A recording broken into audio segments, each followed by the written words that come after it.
किसी गांव में एक विधवा ब्राह्मणी रहा करती थी। वह भगवान श्री कृष्ण की बहुत बड़ी भक्त थी।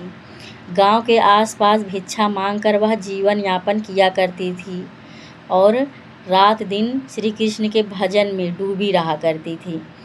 अचानक एक दिन रात को श्री कृष्ण सपने में आते हैं और कहते हैं कि यहाँ से, इस गांव से निकलकर दूसरे गांव में जाकर बसो।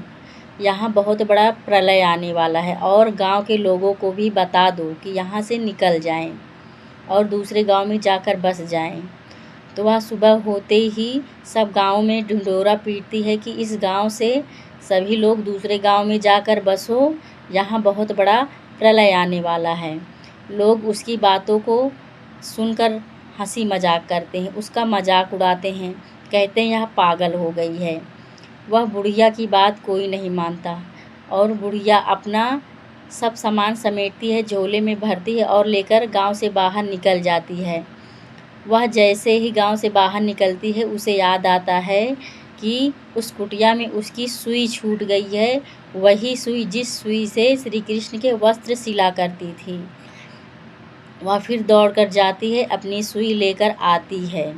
जैसे ही सुई लेकर उस गांव से बाहर निकलती है, उस गांव में बहुत बड़ा प्रलय आ जाता है। अर्थात इस कहानी का यह मतलब होता है कि भक्त की छोटी सी भी सुई अगर कहीं पर रह जाती है तो वहाँ बहुत बड़ा प्रलय आने से भी रुक जाता है।